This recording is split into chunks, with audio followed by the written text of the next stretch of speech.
বেলালের কি অপরাধ ছিল? অপরাধ শুধু কলেমা পড়েছে। এই অপরাধে বেলালকে তারা মেরেছে। তাকে ঘুমাতে দেয় নাই, খাবার দেয় নাই।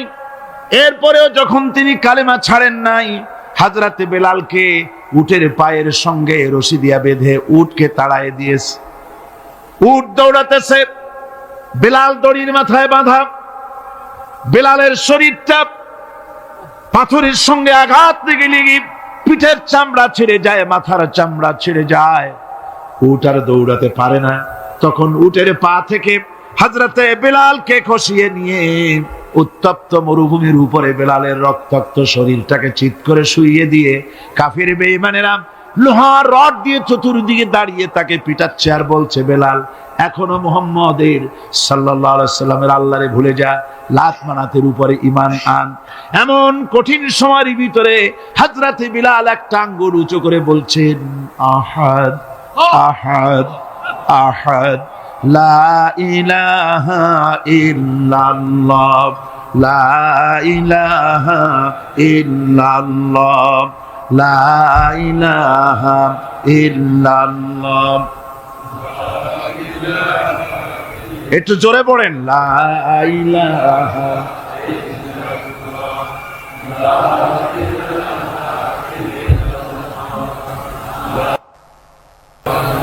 লা ইলাহা ইল্লাল্লাহু মুহাম্মাদুর রাসূলুল্লাহ। আমার ভাইরা, ওরা হযরতে খাব্বাবকে বেঁধেছে, খুঁটির সাথে বেঁধে চতুর্দিক থেকে তীর নিক্ষেপ করছে, তরবারি মারতেছে, শরীরের গোশত টুকরা টুকরা হয়ে পড়তেছে। এরপরে কাফেরের নেতা বলতেছে, থামো, একটা কথা বলে নেই। জিজ্ঞেস করছে, খাব্বাব তোমাকে ছেড়ে দিতে পারি, একটা শর্ত যদি মানো, তোমার পরিবর্তে এখানে এনে আল্লাহর নবীকে, তোমাদের নবীকে এনে বাঁধবো, তার উপর অত্যাচার করব, এটা যদি মানো তোমারে ছেড়ে দিতে পারি। এতক্ষণ ধরে যিনি তীর তরবারির আঘাত নীরবে সহ্য করতেছিলেন, এখন মানুষের এই কথার আঘাত তিনি সহ্য করতে পারলেন না। হযরতে খাব্বাব ডাক দিয়া বলেন, ও কাফির বেঈমানেরা শোনো, তোমাদের হাত দিয়া আল্লাহর নবীকে এখানে এনে, তোমাদের হাত দিয়ে তীর তরবারি তো দূরের কথা, তোমাদের নাপাক হাত দিয়া আল্লাহ নবীর গায়ে যদি একটা ফুলও নিক্ষেপ করো, আমার শরীরের ভিতরে এক ফোঁটা রক্ত থাকতে আমি তা বরদাস্ত করব না। চতুর্দিক থেকে মার আরম্ভ হয়ে গেল, গায়ের গোশত পড়ে যায়। হযরতে খাব্বাব মনে করলেন এখন তো আর জীবন বাঁচবে না, বুঝি মরে যাব। তিনি তখন বললেন, রব্বুল আলামিন, আমার তো সময় হয়ে এসেছে বোধহয়, আমার এখন জীবনের শেষ মুহূর্তে আমার মন চায় যদি দুইটা সেজদা তোমারে দিতে পারতাম, 2 রাকাত নামাজ যদি পড়তে পারতাম, জীবনটা আমার খুশি হয়ে যেত। কিন্তু আমি বান্ধা, কেমন করে আমি সেজদা দেব? সেজদা দেওয়ার কোনো উপায় আমার নাই। তবে কাবা শরীফের দিকে আমার মুখ ঘুরানো আছে, আমি আমার মাথাটা একটুখানি নিচু করে নিলাম। আমার এই মাথা নিচু করাকে আমার জীবনের শেষ সেজদা হিসাবে ধরে নিও। কাফির বেঈমানেরা হযরতে খাব্বাবের মাথা ধরি অন্যদিকে ঘুরিয়ে দিল। হযরতে খাব্বাব পড়লেন, ফাইনামা তুওয়াল্লু ফাসাম্মা ওয়াজহুল্লাহ, যেদিকেই মুখ ঘোরাও সেদিকেই আল্লাহ, আল্লাহ ছাড়া কোনো দিক নাই। আমার ভাইরা, এই জিহাদে এত বড় ফজিলত আল্লাহ রাব্বুল আলামিন রেখেছেন। দ্বীন প্রতিষ্ঠার জন্য যারা লড়ে, আল্লাহ পাক তাদের জন্য বিরাট নিয়ামত রেখেছেন। সুবহানাল্লাহ পড়ে, লা তামাসসুহান নার ওয়া আইনুন বাকাত মিন খাশিয়াতিল্লাহ ওয়া আইনুন বাতাত তাহরিসু ফি সাবিলিল্লাহ, রাওয়াহু তিরমিজি। হযরত ইবনে আব্বাস রাদিয়াল্লাহু তাআলা তিনি বলছেন, আমি রাসূলুল্লাহকে বলতে শুনেছি, আল্লাহ নবী বলেছেন, 2টি চোখকে জাহান্নামের আগুন 2টা চোখকে স্পর্শ করবে না। একটা চোখ হচ্ছে গভীর রাত্রে যারা আল্লাহর ভয়তে, জাহান্নামের ভয়তে যারা কান্দে, জাহান্নামের আগুন ওই চক্ষুকে স্পর্শ করবে না। আর যারা দ্বীন প্রতিষ্ঠার জন্য, আল্লাহর দ্বীন কায়েমের জন্য ময়দানে যারা লড়াই করে, রাতের বেলায় পাহারা দেয়, ওই পাহারারত চোখের মধ্যে জাহান্নামের আগুন ওই চোখে স্পর্শ করবে না। আমার ভাইরা, হযরত উসমান রাদিয়াল্লাহু তাআলা আনহু বলছেন, মান রাবাতা লাইলাতান ফি সাবিলিল্লাহ কানাত কাআলফি লাইলাতিন সিয়ামুহা ওয়া কিয়ামুহা। হাজার রাত ধরে রোজা রাখলে, হাজার রাত ধরে ইবাদত করলে, আর হাজার দিন ধরে রোজা রাখলে যে সওয়াব হবে, একটা ঘন্টা একটা রাত যদি কেউ পাহারা দেয় আল্লাহর দ্বীনকে প্রতিষ্ঠার জন্য, আল্লাহর দ্বীনের কোন ইসলামী রাষ্ট্রের প্রহরায় যদি কেউ যদি থাকে, একটা রাতে পাহারা দিয়ে যে সওয়াব হবে, হাজার হাজার বছর ধরে নামাজ রোজা করে ওই সওয়াব পাওয়া যাবে না। সুবহানাল্লাহ। অর্থাৎ হাজার বছর ধরে নামাজ রোজা করার মতোই সওয়াব পাহারা দেওয়া আল্লাহর দ্বীনের ইসলামের রাষ্ট্রকে।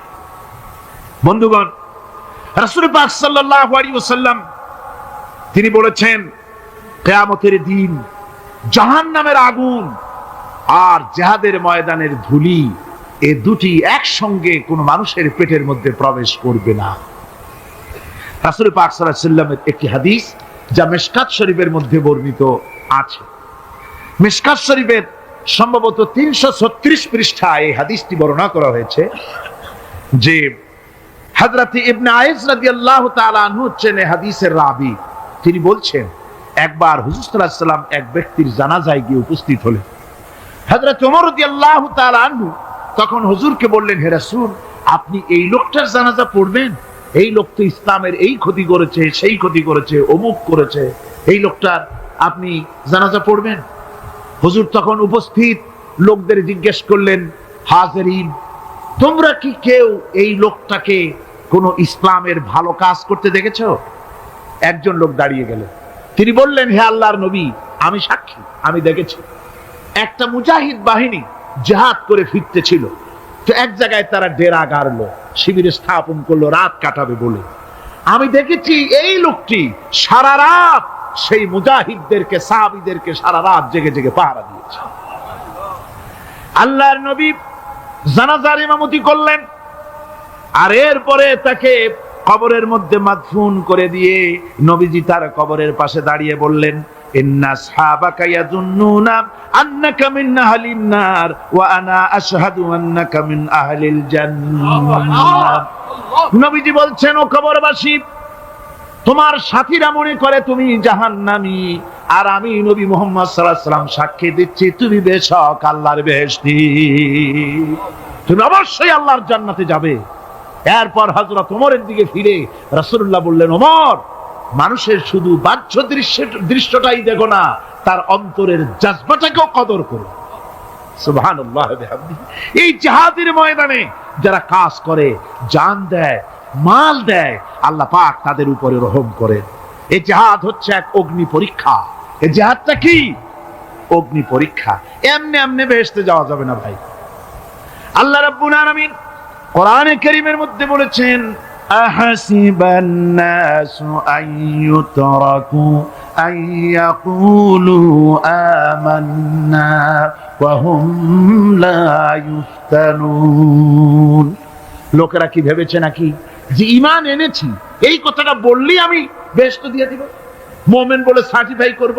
না, যখনই তারা বলবে আমি মুমিন, আমি তখন তাকে অবশ্যই পরীক্ষা করব, এই পরীক্ষায় তাকে পাশ করতে হবে। কোরআনে কারীমে আল্লাহ রাব্বুল আলামিন অনেক জায়গায় এই কথাগুলি বলেছেন। এমনি এমনি ছেড়ে দেওয়া হবে না। আমি অতীতের লোকদেরকেও পরীক্ষা করেছি, তোমাদেরকেও পরীক্ষা করব। পরীক্ষা না দিয়ে কেউ তোমরা বেহেশতে যেতে পারবে না। এই জমিনে তোমাদের আগুনের পরীক্ষা দিতে হবে। পয়গম্বরেরা কষ্ট করেছেন, সাহাবায়ে কিরাম কষ্ট করেছেন। আল্লাহ রাব্বুল আলামিন তিনি বলছেন, আম হাসিবতুম আন তাদখুলুল জান্নাতা ওয়া লাম্মা ইয়াতিকুম মাসালুল লাযীনা খালাউ মিন ক্বাবলিকুম মাসাতহুমুল বাসাউ ওয়াদ-দাররাউ ওয়া যুলজিলু হাত্তা ইয়াকুলার রাসূলু والذين معه متى نصر الله ألا إن نصر الله قريب। আল্লাহ রাব্বুল আলামিন বলেন, তোমরা কি মনে করেছো যে তোমরা বেহেশতে প্রবেশ করবে, অথচ তোমাদের পূর্বে যারা এই পৃথিবীতে এসেছিল তাদেরকে আমি যেমন পরীক্ষা করেছি ওরকম পরীক্ষা এখনো তোমাদের উপরে আসে নাই, ওরকম বিপদও আসে নাই, মুসিবতও আসে নাই। এমন বিপদ এসেছিল নবীদের উপরে, সাহাবায়ে কিরামদের উপরে, যে বিপদে মানুষ জর্জরিত হয়ে গিয়ে নবী এবং তার সাথী সঙ্গীরা এ কথা তারা মুখ থেকে বেরিয়ে গেছে, মাতা নাসরুল্লাহ, আয় আল্লাহ তোমার মদত কখন আসবে, তোমার মদত কখন আসবে। মার খেতে খেতে তো শেষ হয়ে গেলাম।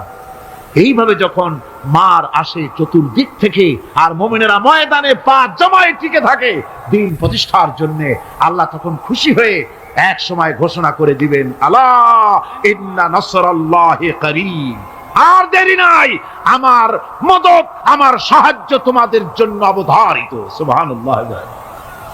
আমার ভাইরা, বিষয়টা সহজ নয়। শুধু দুইটা সেজদা দিয়া, শুধু তাহাজ্জুদের কিছু নামাজ পড়িয়া আল্লাহর জান্নাতে যাওয়া এত সহজ নয়। রাস্তা খুব কঠিন, রাস্তা খুব। ये शहादत गाहे उल्फत में कदम रखना, ये शहादत गाहे उल्फत में कदम रखना, लोग समझते हैं आसान है मुसलमान होना। এটা হলো শাহাদাতের উত্তপ্ত ময়দানে পা রাখা। লোকেরা মনে করে ইসলাম গ্রহণ করা, মুসলমান হওয়া বুঝি বড় সহজ ব্যাপার। এত সহজ না। আমরা হানফি মাসলাকের লোক, ইমাম আবু হানিফার মাসলাক অনুযায়ী চলি। আমরা মনে করি বেহেশতে এমনি যাব, কিন্তু আমাদের ইমাম সাহেব কি করছেন ওই ইতিহাস আমাদের জানা নেই। খাজা বাবার মহব্বতে অস্থির। রজব মাস আসলে পরে বড় বড় ডেক্সি চড়ায়, সেই ডেক্সির উপরে লাল শালু বিছায়, তারপরে টাকা পয়সা রোজগার বহুত করে। আসলে তো খাজা না, আসলে হচ্ছে ইয়া খাজা কুস্তু আজা, পেট তো ভর যা। পেট ভরার জন্য পয়সা করে ইনকাম করা। খাজার লা ইলাহা ইল্লাল্লাহ এই চিশতিয়া তরিকার জিকির গ্রহণ করা হয়েছে, কিন্তু চিশতিয়া তরিকা যে আরেকটা আছে, কারাগার পর্বতে পৃথিবীরাজের সঙ্গে লড়াই করা, সেইটার কাছে নেই আমরা। সেটা ইমাম আবু হানিফা শুধু মস্তাই বলেন নাই, দিন প্রতিষ্ঠার জন্য রক্ত দিয়েছে, ঠিক কিনা?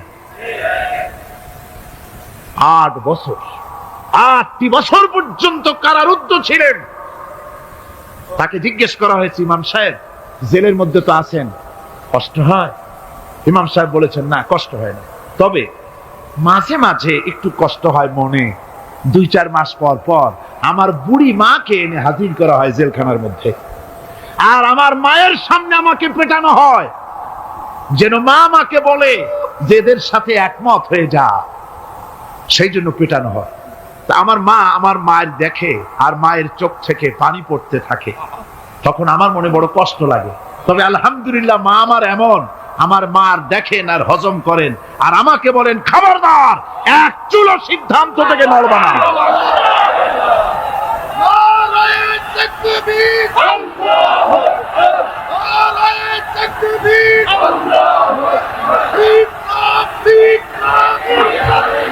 আমার ভাইরা, ইমাম মালিক 28 দিন পর্যন্ত তাকে বাতিলরা বেঁধে দিয়ে গেছে, হাত পিঠ মোড়া দিয়ে 28 দিন বাঁধা। এই হাত বাহু থেকে ডিসকানেক্ট হয়ে গিয়েছে, এই বাহুর জোড়া থেকে ডিসকানেক্ট হয়ে গিয়েছিল হাত, 28 দিন পর্যন্ত বাঁধা ছিল। ইমাম আহমদ বিন হাম্বল, ইসলাম বিরোধীরা তাকে পিটাইছে, প্রত্যেকটা চাবুকের সাথে গায়ের গোশত উঠে এসেছে। এজন্য কবি বলতেছি, पैरवी बू हनीफा की सनद जिंदान है, हम्बली होता है पीठ पर दुर्रे खाने की बात। হানাফি হতে চাও, জেল জরিমানার জন্য প্রস্তুতি নাও। শুধু সবরি কলা খাইয়া বেহেশতে যাওয়া যাবে না, এত সহজ না। আঙ্গুর বেদানা, সবরি কলা আর দুধের স্বরের উপর ইসলাম আসে নাই, ইসলাম এসেছে তত্ত্ব ময়দানের উপরে। জান দিয়ে রক্ত দিয়ে ইসলাম প্রতিষ্ঠা হয়ে গোটা দুনিয়ার নির্যাতিত নিপীড়িত জনতার মুখে হাসি ফুটিয়েছে ইসলাম।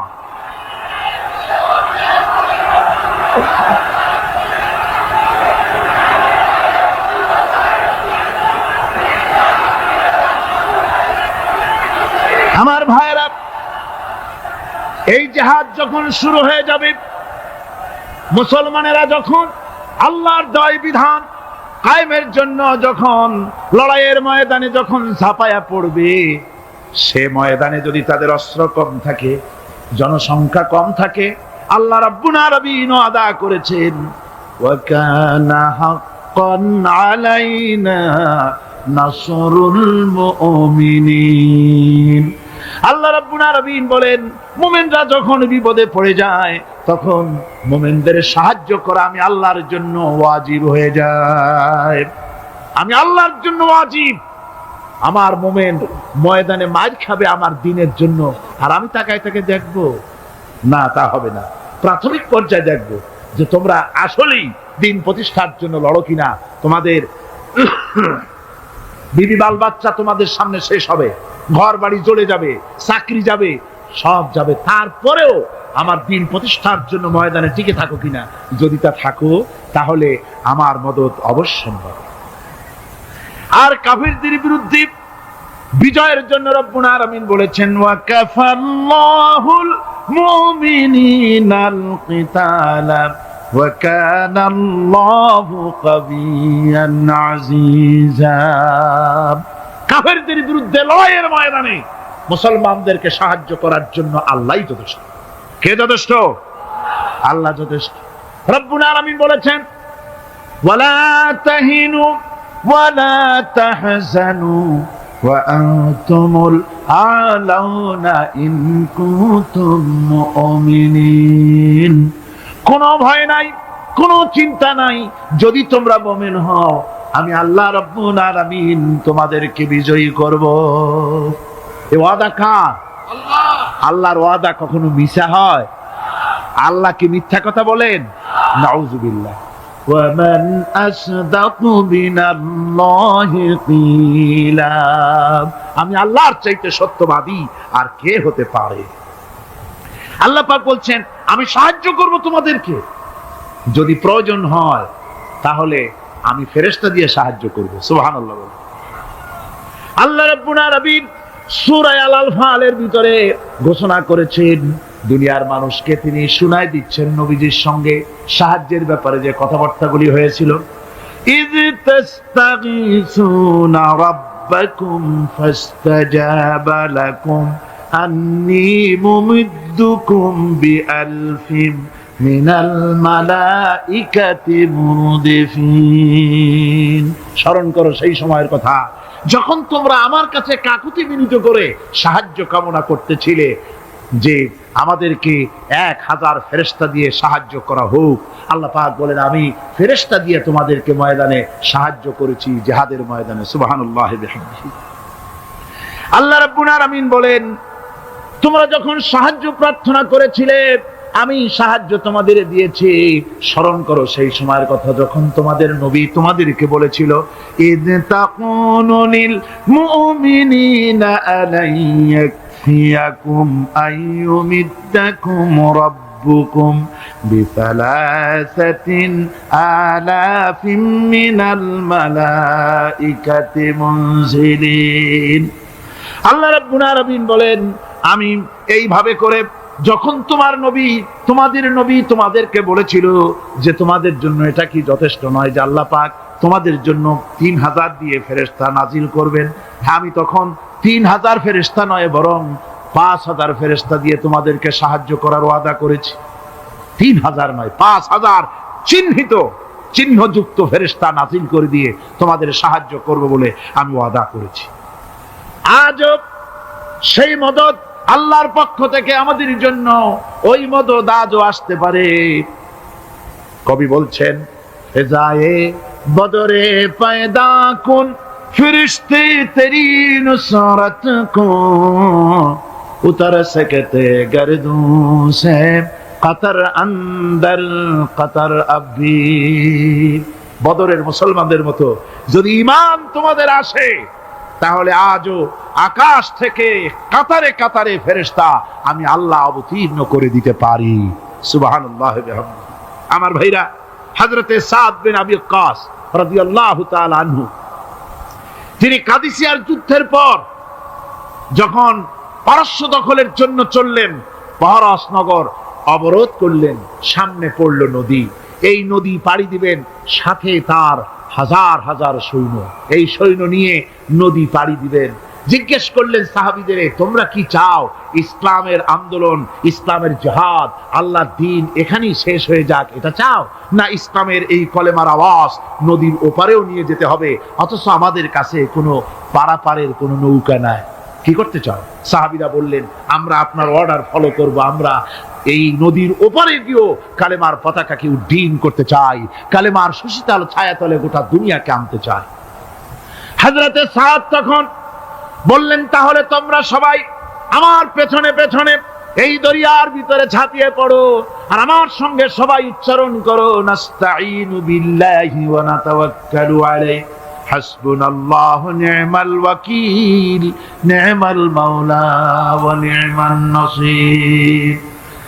ইতিহাস লিখতেছি, ৬০,০০০ সৈন্য তাদের অশ্ব নিয়ে, তাদের উষ্ট্র নিয়ে, তাদের মালপত্র নিয়ে, জিহাদের সামান নিয়ে শ্রাবণীর খরস্রোতা নদী, উত্তাল তরঙ্গমালায় ভরা নদীর উপর থেকে এই সাহাবীরা পাড়ি দিয়ে ওপার চলে গেলেন। ওপার যাওয়ার পরে হযরতে সাদ বলছেন, তোমাদের কেউ কি হারায় গেছে নাকি? সবাই এদিক ওদিক তাকায়, খোঁজ করে বলল, মানুষ তো দূরের কথা, একটা উট আর ঘোড়াও একটাও হারায় যায় নাই। একজন বলল, আমার একটা পেয়ালা, যে পেয়ালা আমি পানি পান করতাম, সেই পেয়ালাটা তুফানে ছিটকে কোথায় চলে গেছে, ওইটা হারায় গেছে। হযরতে সাদ বলেন, মুজাহিদের কোন জিনিস দরিয়া নিতে পারে না, অবশ্যই তা ফেরত আসবে।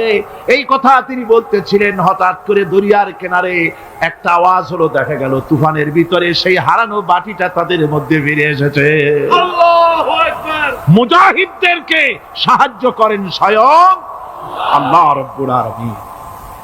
আফ্রিকার জঙ্গলের কাছে ভিন্ন ইতিহাস, জঙ্গলের কাছেই মুসলমানদেরকে থাকতে দেওয়া হয়েছিল। মনে করা হয়েছিল জঙ্গলের সমস্ত হিংস্র প্রাণীরা এই মুসলমানদের শেষ করে দেবে, যুদ্ধ করা লাগবে না। হযরতে সাদ সে অবস্থা বুঝতে পারলেন, তিনি একটা মঞ্চ তৈরি করলেন। সেই মঞ্চের উপরে দাঁড়ায় জঙ্গলের প্রাণীদের দিকে লক্ষ্য করে তিনি নোটিশ জারি করে দিলেন, বললেন, ইয়া আইয়াতুহাল হাশারাত ওয়াস সিবাউ নাহনু আসহাবু রাসূলুল্লাহ সাল্লাল্লাহু আলাইহি ওয়াসাল্লাম। হে জঙ্গলের হিংস্র প্রাণীরা, আমরা আল্লাহ রাসূলের সাহাবী, ফাইন্না নাজিলুনা ফামান ওয়াজাদনা বাদাহু কাতালনাহু। আমরা রাসূলের সাহাবী, এইখানে আল্লাহর দ্বীনকে কায়েম করার জন্য আমরা এসেছি, আল্লাহর কলেমার আওয়াজ নিয়ে আমরা এখানে রাত কাটাবো। সুতরাং এই জঙ্গলের ভিতরে হিংস্র প্রাণী যত আছো, সব আমাদের এই জায়গা ছেড়ে অন্যত্র চলে যাও। আফ্রিকার জঙ্গলি মানুষেরা চিন্তা করলো, মানুষের কথা কি জঙ্গলি প্রাণীতে শোনে নাকি, পাগলে কয় কি? তারা তাকায় তাকায় দেখলো, হযরতে সাদের এই ঘোষণার পরে বাঘের কাতারে বাঘ, সিংহের কাতারে সিংহ, সাপের কাতারে সাপ, যার যার ডিম আর বাচ্চাগুলি মুখে কামড়ায়া সাহাবীদের এলাকা ছেড়ে দিয়ে তারা অন্যত্র চলে গেল।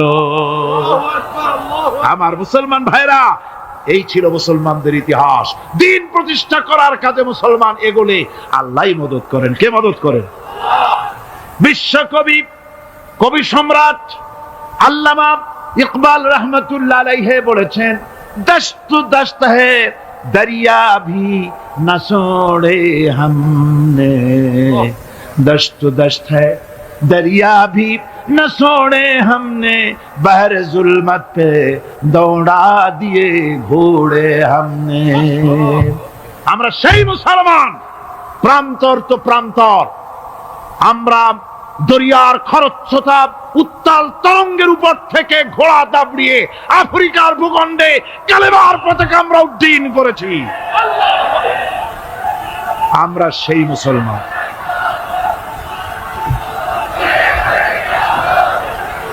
একটুখানি জিকির করেন, লা ইলাহা ইল্লাল্লাহ, লা ইলাহা ইল্লাল্লাহ, লা ইলাহা ইল্লাল্লাহ।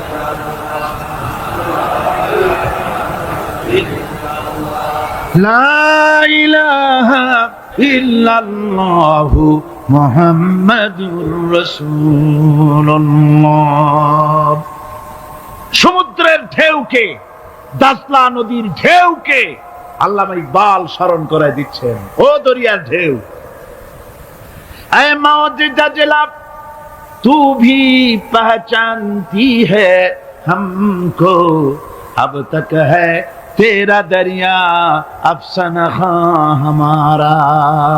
হে টাইগ্রিসের উত্তাল তরঙ্গমালা, নিশ্চয়ই তোমার ভুলে যাওয়ার কথা নয় যে তোমার উপর থেকেই আমরা দরিয়া পার হয়ে উপরে গিয়ে কালেমার পতাকা উড্ডীন করেছিলাম। আমরা সেই মুসলমান, আজ ইসলামী চেতনা হারায়া আমরা আজকে দুনিয়ার মধ্যে সবচাইতে লাঞ্ছিত, পদদলিত, হেয় প্রতিপন্ন জাতিতে পরিণত হয়েছি। আমার ভাইরা, মহাকবি, বিশ্বকবি, কবি সম্রাট আল্লামা ইকবাল রহমাতুল্লাহ আলাইহি সুন্দর করে বলেছেন, মুসলমানদেরকে লক্ষ্য করে বলেছেন, ঘোষণা করো, বাতিলদেরকে জানায়া দাও, আমরা মাথা নত করার জাতি নই। আমরা মাথা নত করার জাতি? ভারত আজ আমাদের দিকে চোখ রাঙায়, ভারত চোখ রাঙায় তাকায় আমাদের দিকে, দুনিয়ার অনেকেই আমাদের দিকে চোখ রাঙায়। বিশ্বকবি আল্লামা ইকবাল বলেছেন, বাতিল সে দবনে ওয়ালে আয়ে আসমান নেহি হাম, बातिल से दबने वाले आए आसमां नहीं हम, सो बर कर चुका है तू इम्तिहान हमारा। বাতিলের সামনে মাথা নত করার জাতি আমরা নই। ওই আকাশ সাক্ষী, ওই জমিন সাক্ষী, আমরা মাথা দিয়েছি কিন্তু মাথা নত করি নাই, শির দিয়েছি আমামা দেই নেই, সে জাতি আমরা। সুবহানাল্লাহ। সেই জাতি আজ দুনিয়ার বুকে লাঞ্ছিত, পদদলিত হচ্ছে। কারণ কি? কারণ হচ্ছে একমাত্র এই যে আমরা আমাদের জীবনের উদ্দেশ্য ভুলে গিয়েছি। আমার ভাইয়েরা, আল্লাহর এই রাস্তায়, আল্লাহর এই দিন প্রতিষ্ঠার জন্য লড়াই হবে, জিহাদ হবে। জিহাদের কথাই বলতেছি। এই জিহাদ হলো পৃথিবীর নির্যাতিত, নিপীড়িত মানুষের মুক্তির জন্য জিহাদ। জিহাদ কি জন্যে? আমরা রাষ্ট্রপ্রধান হব, আমরা দেশ দখল করব, নেতৃত্ব দিব, এজন্য নয়। আমরা জিহাদ করব মানুষকে, মানুষের তৈরি করা মতবাদ, নির্যাতন থেকে, জুলম থেকে, অত্যাচার থেকে মানুষকে বাঁচাবার জন্য, মানবতা, নিগৃহীত নির্যাতিত মানবতার মুখে মুক্তির হাসি ফুটাবার জন্য আমরা করব লড়াই। সেই লড়াইয়ে এগিয়ে আসতে হবে তরুণদেরকে। কাদেরকে? জোরে বলতে হবে, কাদেরকে? তরুণদের আসতে হবে, যুবকদের আসতে হবে। আমার আনন্দে বুক ভরে যায় যখন দেখি মাহফিলে, আজকে তো এই মাহফিল কোরআনে কারীমের কথা, এই ভূখণ্ডে আল্লাহ বলার তৌফিক দিয়েছেন। 35টি বছর পার হয়ে গেছে, জীবনের 35টি বছর কোরআনে কারীমের সামান্য একটু খেদমত করার তৌফিক আল্লাহ পাক দান করেছে। যখন এই কাজ প্রথম শুরু করি তখন দেখেছি মাহফিলে যারা আসে তাদের 95% দাড়ি পাকা বুড়া মানুষ। কিন্তু দিন যত যেতে লাগলো, 71 পার হয়ে গেল, 72, 73, 74 এলো, আস্তে আস্তে দেখা গেল চিত্র উল্টে গেল। আজ মসজিদে তরুণদের জন্য জায়গা পাওয়া যায় না। যারা মসজিদে যায় সব তরুণ। যারা আগে হজে যেত সব বুড়া মানুষ, পাপ করার আর কোনো বয়স নাই, তখন যাইতো হজ করতে। এখন আলহামদুলিল্লাহ তরুণেরা যায় হজ করতে বেশিরভাগ। আজকের মাহফিল দেখুন, দাঁড়ায় দেখতে বলি নাই, জায়গায় বসে আর ডাইনে বা একটু তাকায় দেখেন কারা বেশি। আমার ভাইয়েরা, যুবকদের অবদানই চিরকাল ইসলামে বেশি ছিল। তাই বলে যারা বৃদ্ধ মানুষ তাদের কিন্তু কোনো মন খারাপ করার কোনো কারণ নাই, ঠিক কিনা? যেহেতু আমরা যারা বয়সের প্রান্তে এসে গেছি, আমরাও যৌবন কালটা পেরিয়ে এসেছি, ঠিক কিনা? আরেকটি কথা, কিয়ামতের দিন কোন বুড়ো মানুষ বেহেশতে যাবে না, সব যুবকরা যাবে। বেহেশতে যাবে কারা? বুড়োরা বোধহয় ভয় পেয়ে গেছেন। রাসূল পাক সাল্লাল্লাহু আলাইহি ওয়াসাল্লাম বলেছেন, আমার কথা না, হুজুর বলেছেন কোন বুড়ো মানুষ বেহেশতে যাবে না, কোন কালো মানুষ বেহেশতে যাবে না। এখন রাসূল যদি বলেন, তার কথাই তো আইন। হুজুর বলেন কালো মানুষ বেহেশতে যাবে না, একটা কালো মানুষ কান্দিয়ে তো পড়েই গেছে। হুজুর বলেন কেঁদো না, তুমি যখন বেহেশতে যাবে চাঁদের মতো সুন্দর চেহারা নিয়ে বেহেশতে যাবে। বুড়ার কান্না দেখে হুজুর বলছেন কেঁদো না, তুমি যখন বেহেশতে যাবে আল্লাহ তোমার যুবক বানায় পাঠায় দিবে, যেহেতু বেহেশত হচ্ছে যুবকদের জন্য। সুবহানাল্লাহ। অত নাজ নিয়ামত, অত আনন্দ, বুড়া মানুষে তো খাইয়ে খুইয়ে বেহেশত নষ্ট করে ভালো। এই জন্য যৌবন দরকার, স্বাস্থ্য দরকার বেহেশত উপভোগ করার জন্য। সেই জন্য বেহেশত যাবে কারা? তরুণেরা যাবে। কারা যাবে? তরুণ তরুণী দিয়ে আল্লাহ পাক বেহেশত ভরে ফেলবেন। সুবহানাল্লাহ। আমার তরুণেরা, যুবকেরা শোনো, রাসূলুল্লাহ তোমাদের কত সম্মান দিয়েছেন। কে সম্মান দিয়েছেন? রাসূলুল্লাহ। রাসূলুল্লাহ এক জায়গায় বক্তৃতা করতেছিলেন, বক্তৃতা করছে, এমন সময় দেখা গেল একজন তরুণ সাহাবী, নাম তার জারীর রাদিয়াল্লাহু তাআলা আনহু। চাঁদের মতো চেহারা তার ছিল, খুব সুন্দর চেহারা ছিল তার। হযরত জারীর বসতে না পেরে জায়গা পায় না, দাঁড়ায় আছে। রাসূল নিজের গায়ের চাদরটা খুলে জারীরের দিকে নিক্ষেপ করলেন, বললেন জারীর দাঁড়িয়ে আছো, আমার চাদরের উপরে বসো। সুবহানাল্লাহ। হযরতে জারীর রাসূলুল্লাহর চাদর নিয়ে চুমা খাইতে লাগলেন আর বললেন আকরামাকাল্লাহ কামা আকরামতানি ইয়া রাসূলুল্লাহ। হে রাসূল, আল্লাহ আপনার সম্মান আরো আরো অনেক বাড়িয়ে দিক, যেমন আপনি আমাকে মর্যাদা দিলেন। হে রাসূল, আপনার চাদরে পৃথিবীর কোন মানুষ বসতে পারে? আমার তরুণ ভাইয়েরা, আমার যুবক ভাইয়েরা, তোমাদেরকে রাসূল মহব্বত করতেন, ভালোবাসতেন সবচেয়ে বেশি। তোমরা আজ বাতিলের শিকার। কার শিকার? বাতিলের শিকার। তোমাদেরকে কি দেওয়া হয়? যে সব রাজনৈতিক দলের যুবক যারা তোমরা এখানে আছো, জিজ্ঞেস করি তোমাদের নেতারা তোমাদেরকে কি দেয়? দেয় অস্ত্র, দেয় টাকা, দেয় নারী ভোগ করার জন্য পয়সা, তোমাদের চরিত্র ধ্বংস করার জন্য সব রকমের হাতিয়ার তুলে দেয়। তোমাদের হাতে শোভা পায় কলম, হাতে শোভা পায় খাতা, হাতে শোভা পায় বই। বই খাতা কলমের পরিবর্তে তোমাদের নেতারা তোমাদের হাতে তুলে দেয় স্টেন গান, তুলে দেয় হেরোইন, তুলে দেয় টাকা। এরা তোমাদের নেতা নয়, এরা তোমাদের জীবনের দুশমন। জোরে বলেন এরা কি?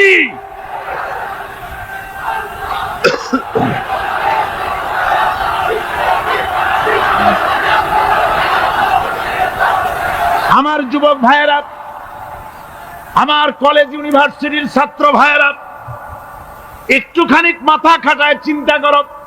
তোমার নেতারা যারা ঢাকা থেকে আসে বা এখানে বাস করে, ওই নেতারা যখন রাজনৈতিক প্রোগ্রাম করতে আসে, তখন কি একবারের জন্য তোমাদেরকে বলে ও ছেলেরা তোমরা কি নামাজ ঠিক মতো পড়ো কিনা? বলে? এই যে রোজা আসতেছে, খবরদার বাবারা তোমরা রোজা রেখো, এরকম কথা বলে নাকি?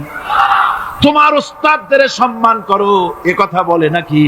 বরং টাকা দেয়, পয়সা দেয়। যে শিক্ষক তোমার মতের উল্টা করবে, ঠ্যাঙ্গাইয়া জনমের মতো টাইট করে দিবা। ঠিক কিনা? তোমার নেতারা কি কোনোদিন বলে নাকি ও আমার সংগঠনের ছেলেরা মা বাপের খেদমত করবে, মা বাপের সম্মান করবে, খবরদার মা বাপের সঙ্গে বেয়াদবি করবে না, সন্ত্রাস করবে না, অস্ত্রবাজি করবে না, মানুষকে কষ্ট দিবে না, এমন কোনো কথা বলে না? আমার যুবকেরা শোনো, ওরা টাকা দিয়ে, অস্ত্র দিয়ে, পয়সা দিয়ে, মদ দিয়ে ওরা নিজেদের ক্ষমতা টিকায় রাখার জন্য তোমাদেরকে লাঠির মতো ব্যবহার করে।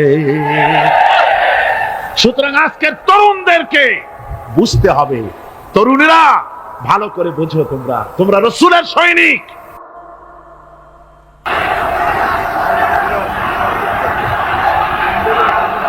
তোমাদের পক্ষে সম্ভব। বসুন। আমি বুঝতে পেরেছি কথা যেহেতু তরুণদের, আর তরুণদের জনসমুদ্র, কাজী জনসমুদ্রের মধ্যে উত্তাল ঢেউ তো সৃষ্টি হবেই, স্বাভাবিক। কিন্তু সেই স্বাভাবিকতার সুযোগ নিয়ে দাঁড়ায় বিশৃঙ্খলার সৃষ্টি করবেন না। আমার ভাইরা, আমরা ইসলাম আমাদের আদব শিক্ষা দেয়। কি শিক্ষা দেয়? আদব। শুধুমাত্র কোন লোক পেশাব পায়খানার কথা বললে তাকে রাস্তা ছেড়ে দেবেন, যেতে বলবেন, তা না হলে তো আপনাদেরই অসুবিধা হবে। কথা বুঝতে পেরেছেন? বাকি কেউ উঠবেন না, দাঁড়াবেন না। এত বড় বেহেশতি মাহফিল, জীবনে আরেকবার পাবো কোন নিশ্চয়তা আছে?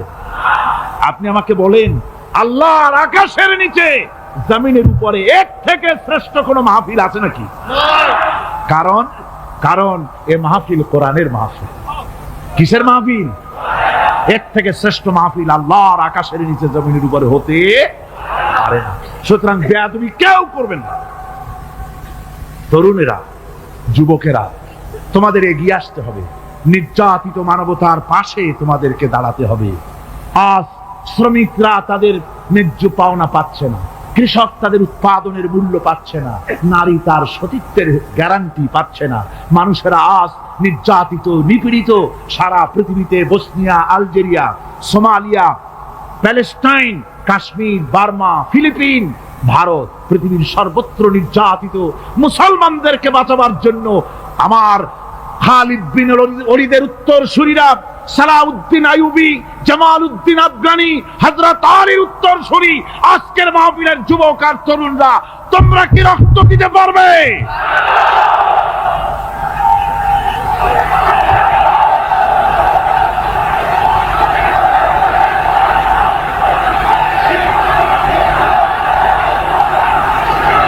আমার মুসলমান যুবকেরা, আল্লাহর রাস্তায় আল্লাহর রাস্তায় রক্ত দিলে তার অবস্থা কি হবে শোনো। আল্লাহ রাব্বুল আলামিন বলেছেন, ওয়ালা তাকুলু লিমান ইউকতালু ফি সাবিলিল্লাহি আমওয়াত বাল আহইয়াউ ওয়ালাকিন লা তাশউরুন।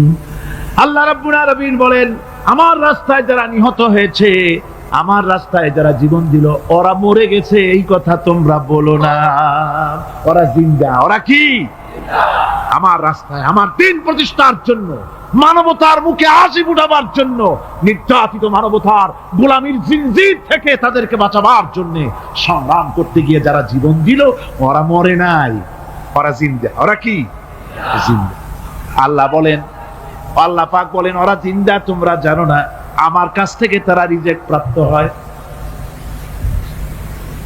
যারা শহীদ হয়, শাহাদাতের কথা শুনে যাদের ভয় লাগে, অস্ত্রের খোঁচা খায়া, গুলি খায়া, বায়োনেট খায়া, ড্যাগারের গুতা খায়া মরা, জানি কত যন্ত্রণা।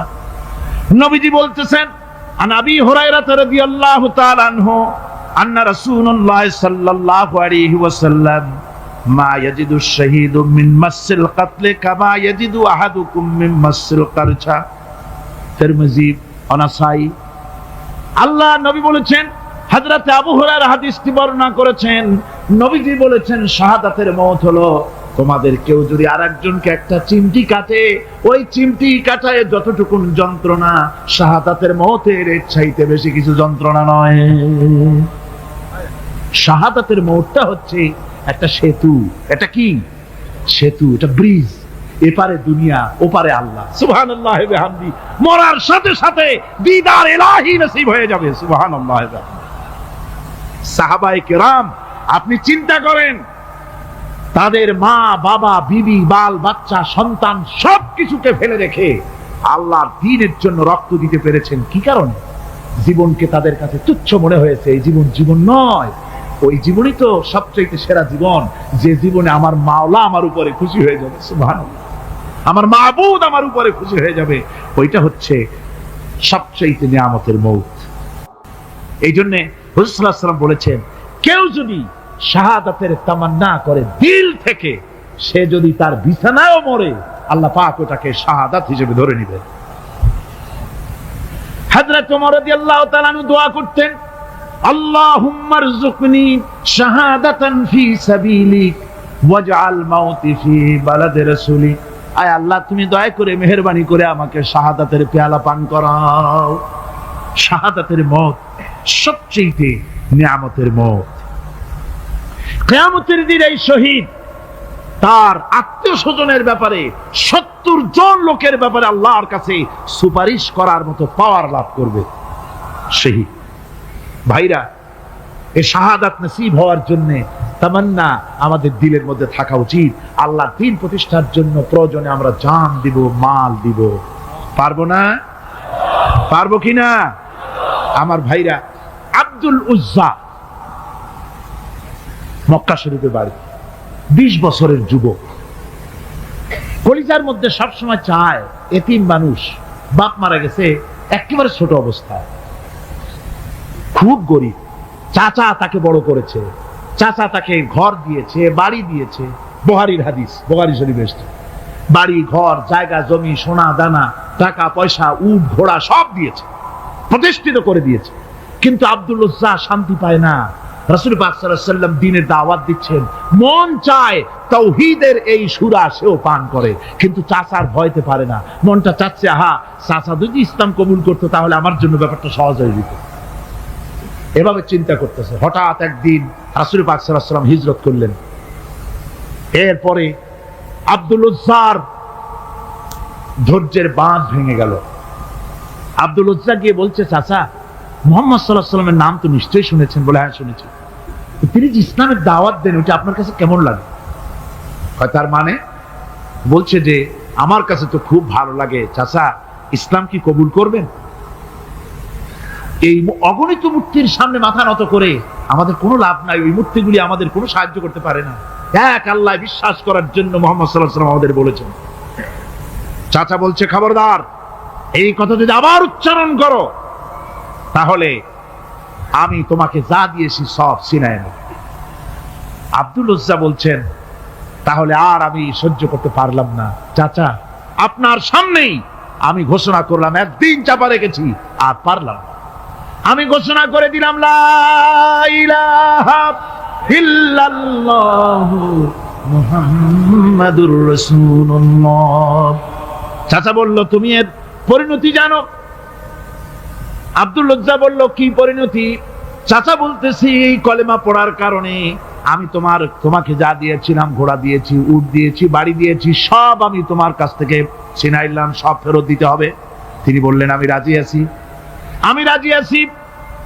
আপনি আমার সোনা দানা ঘোড়া উট আর ঘর বাড়ি যা দান করেছেন, এই দুনিয়াটার মালিকও যদি আমারে বানাই দিতেন, আমি এর বিনিময়ে কলেমা পড়া থেকে আর আমি নিজেকে থামাই রাখতে পারি না। বলে, আমার সব আমাকে ফেরত দাও। বলল, দিলাম, যা আপনি দিয়েছেন সব আপনাকে ফেরত দিলাম। চাচা বলছে, জায়গা জমি টাকা পয়সা সোনা দানা সব পেলাম, তোমার গায়ে যে জামা, তোমার পরনের যে লুঙ্গি, ওটা আমার টাকার খোলো। আব্দুল উজ্জা বললেন, আপত্তি নাই। জামা খুলে দিলেন, পরনের লুঙ্গিটাও খুলে দিলেন। 20 বছরের যুবক এই অবস্থায় চলে গেলেন মায়ের কাছে। মা আব্দুল উজ্জাকে এই অবস্থায় দেখে 2 চোখ চেপে ধরলেন, বললেন, বাবা, তোমার এই অবস্থা কেন? ছেলে বলছে, মা, ঈমান আনার কারণে আমি সব হারায় ফেলেছি, আমার আর কিছুই নাই। ঈমান আনার কারণে আমার এই অবস্থা হয়েছে। মা বলছে, বাবা, আমার কাছে কি চাও? ছেলে বলছে, মা, আমি চলে যেতে চাই মদিনায়, আল্লাহর নবী মুহাম্মাদুর রাসূলুল্লাহ সাল্লাল্লাহু আলাইহি ওয়াসাল্লামের দরবারে চলে যেতে চাই, আমি একটু বস্ত্র চাই। মা একটা পুরানা কম্বল তার হাতে দিয়ে দিলেন। আব্দুল উজ্জা কম্বলটাকে ছিঁড়ে এক টুকরা কোন রকম হাঁটুর উপরে জড়ায় নিলেন, আর এক টুকরা গায়ে দিয়ে নিলেন।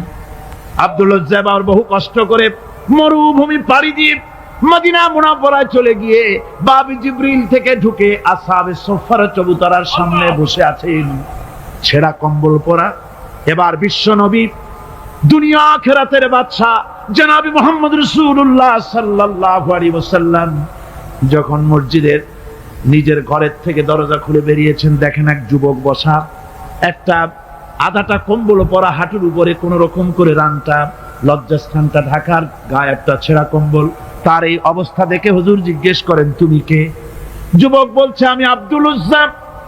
ইসলাম কবুল করার জন্য আমার সব ছিল, আমি কম ধনী ছিলাম না, আমার চাচা সব নিয়ে গেছে, সিনায় রেখেছে, আমার লুঙ্গিটাও দেয় নাই। ঘটনা সব তিনি খুলে খুলে বললেন। হুজুর বললেন, তোমার নাম আব্দুল উজ্জা নয়, তোমার নাম আব্দুল্লাহ। আব্দুল্লাহ জুলবাজাদাইন তার নাম। হযরত আব্দুল্লাহ জুলবাজাদাইন কি রাসূলুল্লাহ দিয়া দিলেন, আসহাবে সুফফাদের সাথে মিলাই দিলেন, এখানে থাকো, খাবার আসতে পরে খাবে। তাদের সব সময় খাবার থাকতো না। আসহাবে সুফফায় তারা থাকতেন যাদের ঘর নাই, বাড়ি নাই, থাকার জায়গা নাই। ক্ষুধার জ্বালায় যখন তারা অতিষ্ঠ হয়ে যেতেন, নবীজি ঘরের থেকে তাহাজ্জুদের জন্য যখন বেরোতেন, ক্ষুধার্ত সাহাবীরা রাসূলের চেহারা দেখার সঙ্গে সঙ্গে ক্ষুধা নিবৃত হয়ে যেত। হযরতে রাসূল পাক সাল্লাল্লাহু আলাইহি ওয়াসাল্লাম আব্দুল্লাহকে ওনাদের মধ্যে ভিড়ায় দিলেন। আব্দুল্লাহ এবার কোরআন শরীফ পড়ে। কোরআন শরীফ পড়তে গিয়া চিল্লায় চিল্লায় তিনি পড়েন, আস্তে আস্তে পড়েন না। সাহাবীরা বিরক্ত হয়ে রাসূলের কাছে নালিশ করলেন যে বড় চিল্লায় কোরআন পড়ে, আমাদের নামাজেও ডিস্টার্ব হয়। হুজুর বলেন, সাহাবীরা কেউ আব্দুল্লাহর ব্যাপারে কোনো কথা বলবে না, তারে চিল্লাইতে দাও, যেহেতু ঈমানের জন্য তারে বড় মূল্য দিতে হয়েছে। পরনের লুঙ্গিটা পর্যন্ত আনতে পারে নাই, যত খুশি চিৎকার করেছে আল্লাহর কালাম পড়ুক। তাবুকের যুদ্ধ, রাসূলুল্লাহ তাবুকের দিকে রওনা করেছেন। 30,000 সৈন্য নিয়ে রওনা করেছেন। ওই জিহাদে মানুষেরা প্রাণ ভরে রাসূলুল্লাহকে সাহায্য করেছেন। মেয়ে লোকেরা নাকের ফুল, কানের দুল, গলার হাল খুলে খুলে রাসূলের কদম মোবারকে দিয়ে দিয়েছে। ধনীরা টাকা পয়সা সব দিয়েছে। হযরত আবু বকর তো যা ছিল সব এনে দিয়েছে, কিছু ছিল না ঘরে। রাসূল রওনা করলেন। প্রতিমধ্যে হযরত আব্দুল্লাহ জুলবাজাদাইন আল্লাহ নবীর খেদমতে হাজির হয়ে বলেন, হুজুর সবাই তো সব দিল, আমার কিছুই নাই, কিছু দিতে পারলাম না। হুজুর আপনি আমার জন্য দোয়া করেন, আমি যেন এই তাবুকের ময়দানে কাফেরদের বিরুদ্ধে লড়াই করে যেন শহীদ হয়ে যেতে পারি। মাল দিতে পারি নাই, কিন্তু আল্লাহর জন্য যেন আমার জীবনটা দিয়ে দিতে পারি। ও চট্টগ্রামের যুবকেরা, তরুণেরা, তোমাদের মতো 20 বছরের তরুণ হযরতে আব্দুল্লাহ জুলবাজাদাইন শাহাদাতের তামান্না করে রিসালাতে মাহবের কাছে দাঁড়িয়েছে। হুজুর বললেন, একটা গাছের বাকল নিয়ে আসো। একজন একটা বাকল নিয়ে এলো। রাসূলুল্লাহ এই বাকলটা আব্দুল্লাহ জুলবাজাদাইনের হাতে লাগাই দিলেন। রাসূলুল্লাহ বললেন, আয় আল্লাহ, আমি আব্দুল্লাহর রক্ত কাফেরদের জন্য হারাম করে দিলাম। হযরতে আব্দুল্লাহ বলছেন, ইয়া রাসূলুল্লাহ, আমি চাইছিলাম শহীদ হব, আর আপনি আমার রক্তটা হারাম করে দিলেন কাফেরদের জন্য। তাবুকের প্রান্তরে চলে গেলেন। কয়েকদিন ওই তাবুকের ময়দানে থাকায় রাসূলের কাছে খবর এলো আব্দুল্লাহ মারাত্মক জ্বরে আক্রান্ত হয়ে ইন্তেকাল করেছেন। রাসূলুল্লাহ বললেন, আমি জানাজা পড়াবো। হযরতে আব্দুল্লাহর জানাজা হলো গভীর রাত। কবরের ভিতরে একজন দাঁড়ায়া লাশ ধরার জন্য একজন কবরের ভিতরে দাঁড়িয়েছে। 2 জন লোকে লাশ নিয়ে আসতেছে। হযরতে বেলাল আলো উঁচু করে দাঁড়ায় ধরে আছে। অন্ধকার রাত, কবরের ভিতরে একজন দাঁড়ানো, লাশ নিয়ে এসেছে 2 জনে। কবরের ভিতরে যিনি দাঁড়ানো তিনি বলছেন, এই লাশকে তোমাদের ভাইকে আদবের সাথে কবরে রাখো। কবরের মধ্যে যিনি দাঁড়ানো তিনি আর কেউ নয়, বিশ্বনবী মুহাম্মদুর রাসূলুল্লাহ সাল্লাল্লাহু আলাইহি ওয়াসাল্লাম। হযরত রাসূলুল্লাহ বলতেছেন, আবু বকর, ওমর, তোমাদের ভাইকে আদবের সাথে কবরে রাখো, খবরদার বেয়াদবি করো না।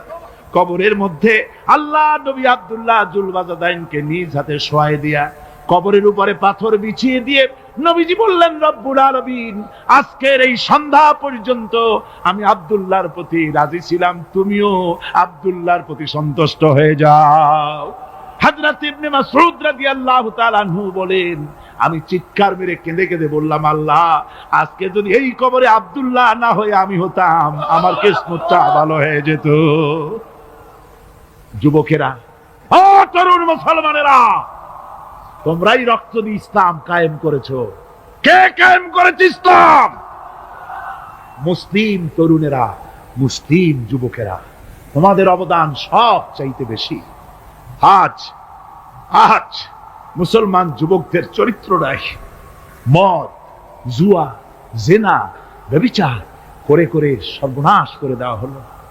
সরকারি ভাবে, বেসরকারি ভাবে, বিভিন্ন ভাবে যুবকদেরকে মিসগাইড করার জন্য মদ দেওয়া হয়, টাকা দেওয়া হয়, অস্ত্র দেওয়া হয়, সব দিয়ে যুবকদের চরিত্র নষ্ট করা হচ্ছে। অথচ যুবক হচ্ছে একটা জাতির মেরুদণ্ড।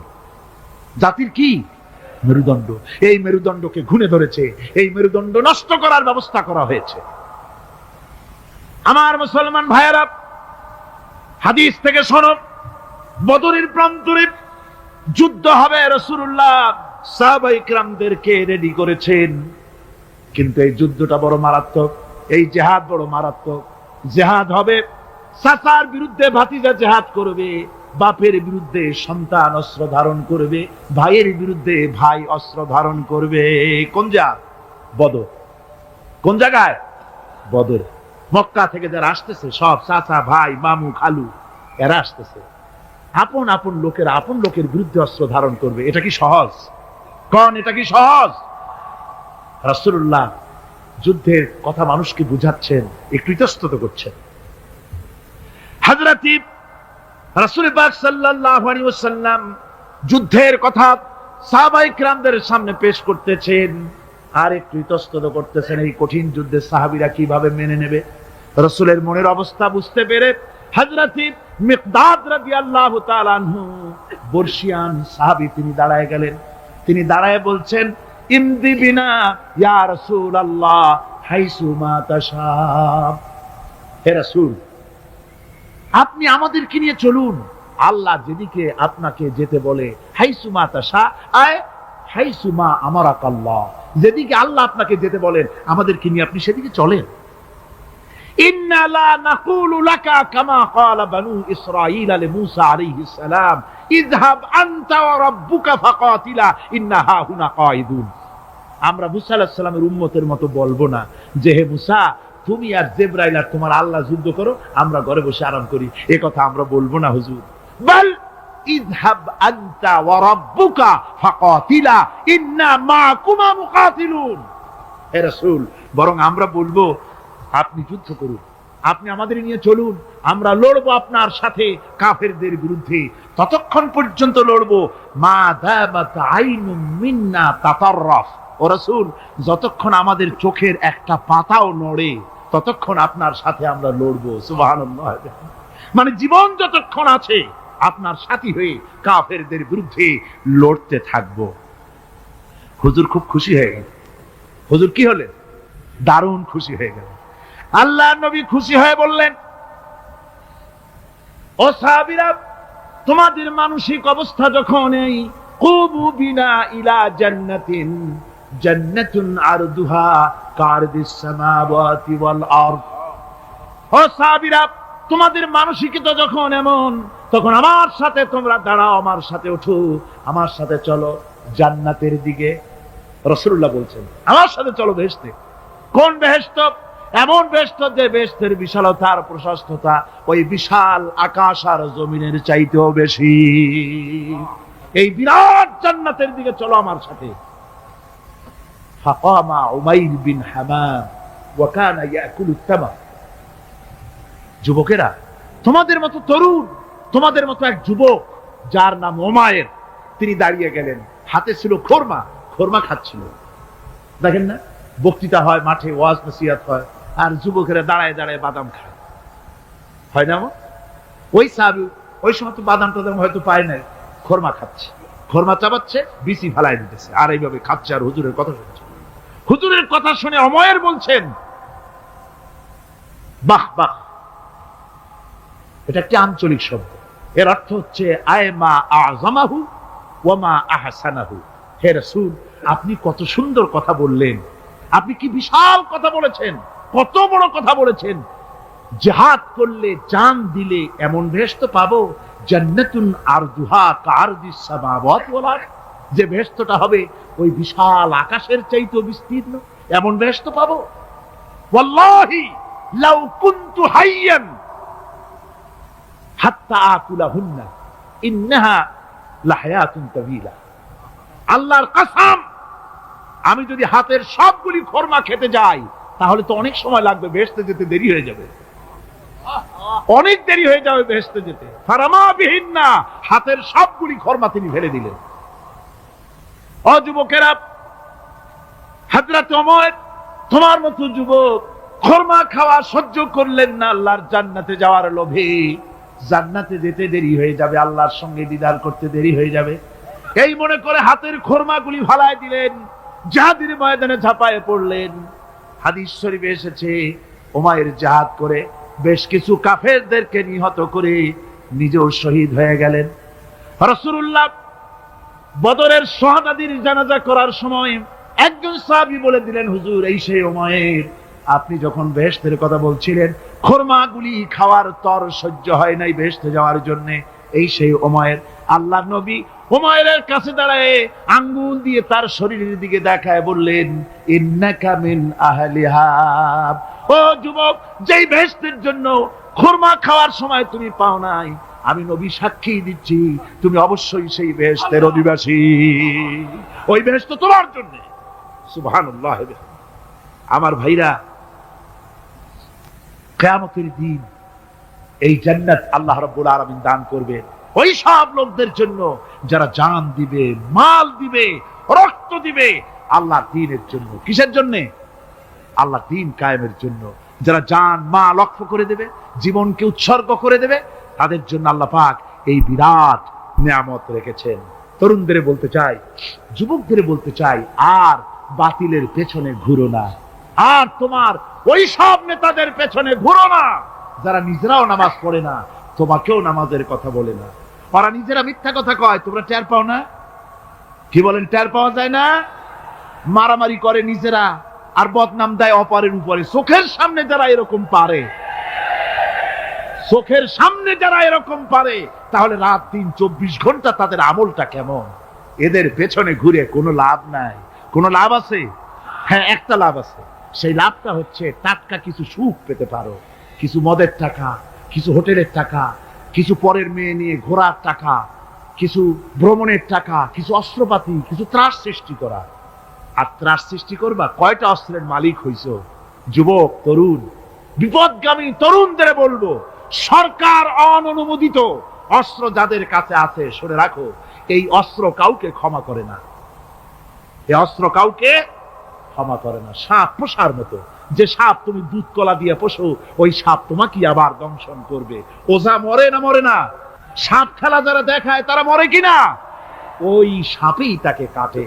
সুতরাং গভর্নমেন্ট অনুমোদিত অস্ত্র তোমার কাছে, পাইপ গান, রিভলভার, স্টেন গান, এলএমজি, আদমজি, কত রকমের অস্ত্রপাতি যুবকদের কাছে। ঘুম নাই, সারা রাত অস্ত্র থাকে কাছে, আর কি কি লাল পানি খাইয়া চোখ দুইটা থাকে এত বড় বড়, দেখলেও ভয় করে। মাথায় ভাল্লুকের মতো চুল। মানুষ মারো তোমরা, মানুষ মারো। আহা, যারে মারলা একটুখানি হিউম্যানিটি, বিবেক দিয়ে চিন্তা করো। যাকে মেরেছ ওই রাত্রে তার বাড়ির কাছে যাও, ওই রাত্রে গোপনে তার বাড়ির কাছে গিয়ে দেখো তার মা কিভাবে তার সন্তানের জন্য কাঁদতেছে, মায়ের কোলটা খালি হয়েছে বলে কিভাবে কাঁদতেছে, তার বাবা কিভাবে কাঁদতেছে, তার বউ থাকলে কিভাবে ছটফট করতেছে, তার কলিজার টুকরা সন্তান থাকলে কিভাবে আব্বা আব্বা বলে কাঁদতেছে। যারে গুলি করে মেরেছো, একবার বাড়ির কাছে গিয়ে কান পাচা শোনো। মনে রাখো যুবক, সন্ত্রাসীরা, শুনে রাখো, অস্ত্র দিয়া মানুষকে যারা মেরেছো, আল্লাহর কসম করে বলি, যেভাবে মেরেছো ওইভাবে তোমাকেও নিহত হতে হবে, কোনো সন্দেহ নাই। বাড়িতে গিয়ে ডায়েরিতে লিখে রাখো আমার কথা। থামুন, বাড়িতে গিয়ে ডায়েরিতে লিখে রাখুন, ডায়েরিতে লিখে রাখো, যদি তুমি কাউকে হত্যা করে তার বউকে যদি বিধবা বানায় থাকো, তোমার বউ বিধবা হবেই, কোনো সন্দেহ নাই। তুমি যদি কারো ছেলেকে এতিম বানায় থাকো, তোমার ছেলেকে আল্লাহ এতিম বানায় রাস্তায় ভিক্ষা করায় ছাড়বেন। তুমি যদি কারো বাপকে মাকে কাঁদায় থাকো, আল্লাহ রাব্বুল আলামিন তোমার মা বাপকে কাঁদাবেন। তুমি যদি বেয়নটের খোঁচা দিয়া, ড্যাগারের খোঁচা দিয়া একটা মানুষকে যদি বুক ফেড়ে থাকো, তোমার বুকটা ঝাঁঝরা করে দেওয়ার মতো অস্ত্র আল্লাহ তৈরি করে রেখেছে। বিশ্বাস করো, বিশ্বাস করো। অননুমোদিত অস্ত্র থানায় জমা দিয়ে দাও, মসজিদে ঢোকো, নামাজ পড়ো, চরিত্রবান হয়ে যাও। তোমাদের প্রতি আমার উদাত্ত দাওয়াত, আমার বুক ভরা দরদ। তোমাদের বিরুদ্ধে আমাদের কোনো বিদ্বেষ নাই, হিংসা নাই, আছে কলিজা বড় দরদ। দেখতে পাচ্ছি জাহান্নামের দিকে যাচ্ছ। এ পথটা কোন দিকের পথ? যারা বলেন কোথার পথ?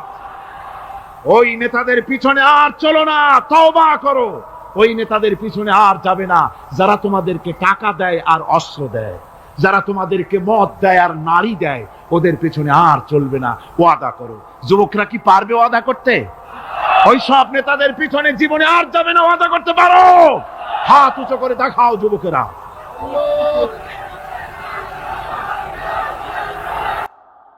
আল্লাহ পাক বলেন, আমি নূহ আলাইহিস সালামকে তার কওমের জন্য নবী করে পাঠালাম। আর নূহ আলাইহিস সালাম তার জাতিকে ডেকে বললেন, ও আমার জাতি, ও আমার সম্প্রদায়, এক আল্লাহর গোলামি করো, তিনি ছাড়া তোমাদের কোনো রব নাই, ইলাহ নাই, মাবুদ নাই। হুদ আলাইহিস সালাম সম্পর্কে আল্লাহ পাক বলছেন, ওয়াইলা আদিন আখাহুম হুদান ক্বালা ইয়া কওমি ইবুদুল্লাহা মা লাকুম মিন ইলাহিন গায়রু।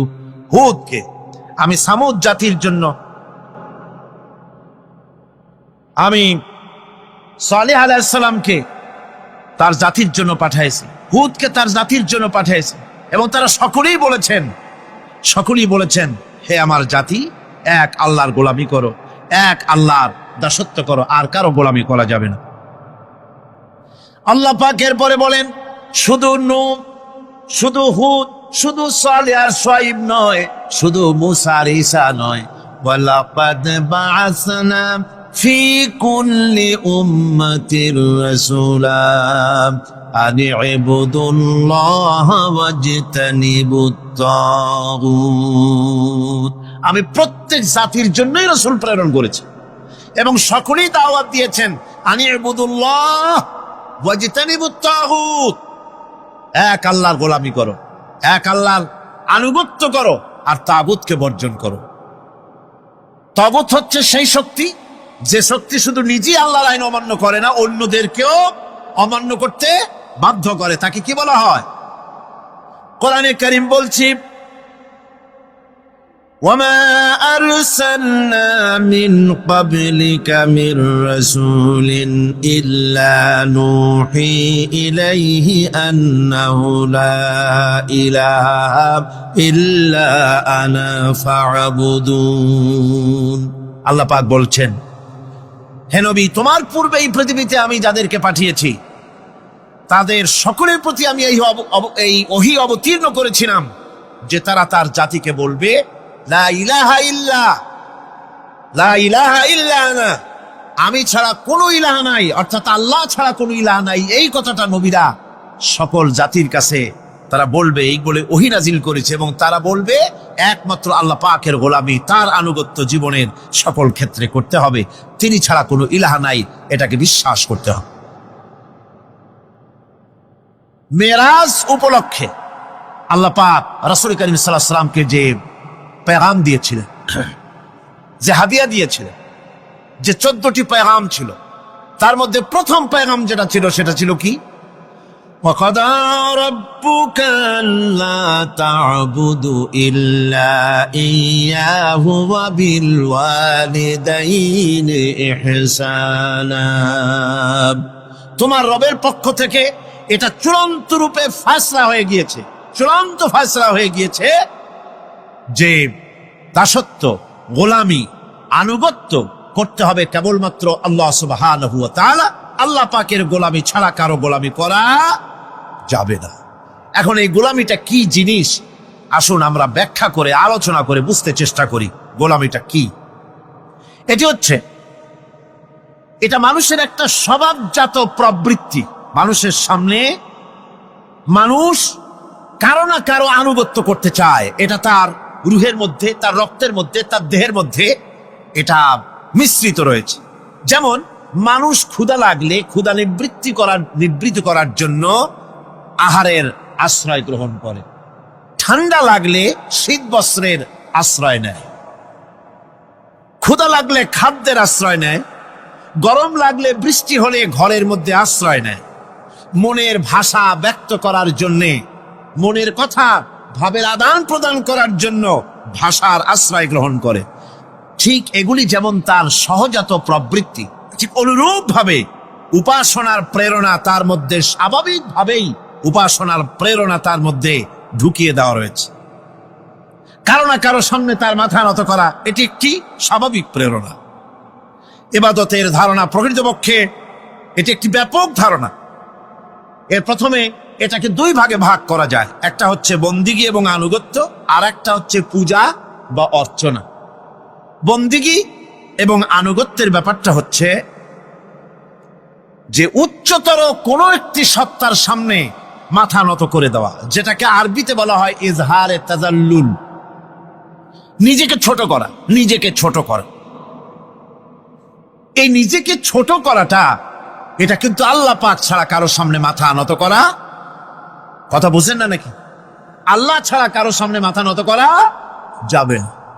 আমি যখন পার্লামেন্টে ঢুকলাম, সর্বপ্রথম, জীবনে তো আর যাই নাই কোনোদিন, ঢুকলাম, ঢুকে দেখি অধিকাংশ লোক ঢুকছেন রুকুর হালতে আর বেরোচ্ছেন রুকুর হালতে।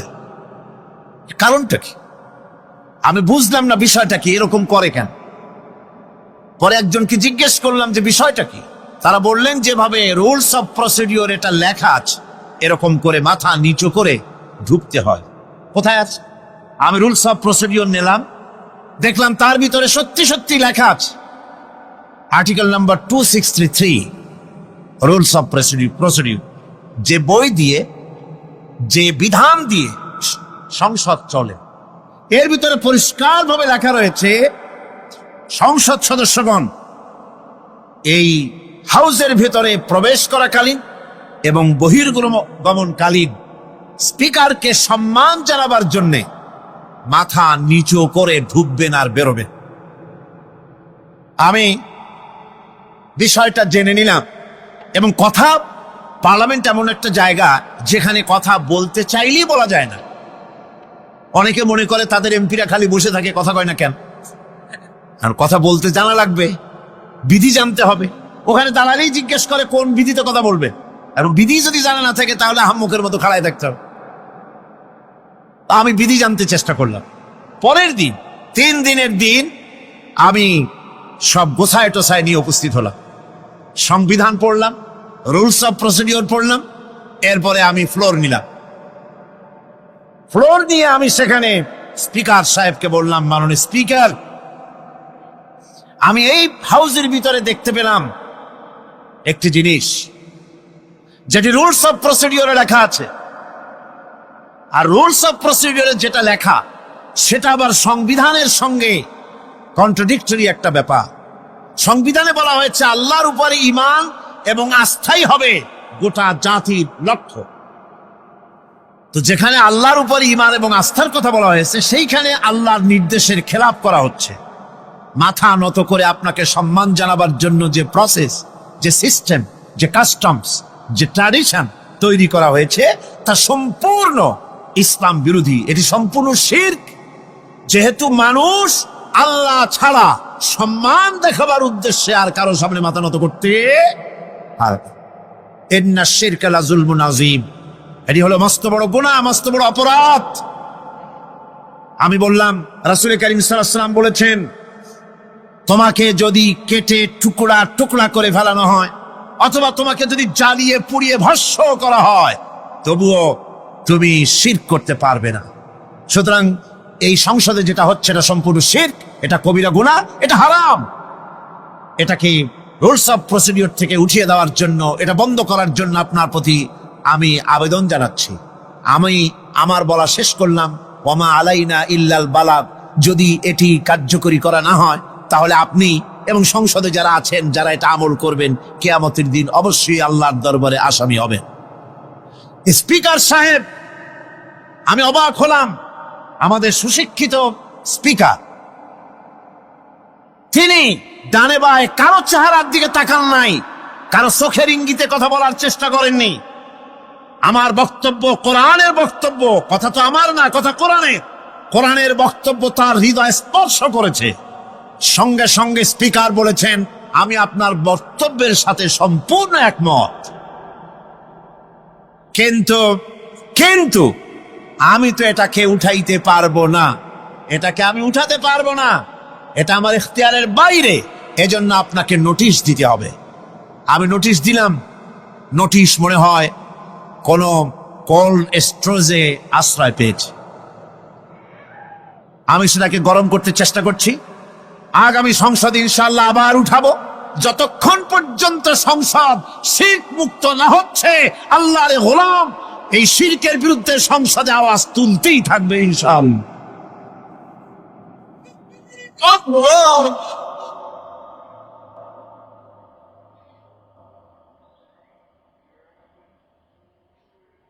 সুতরাং আজ ইজহারে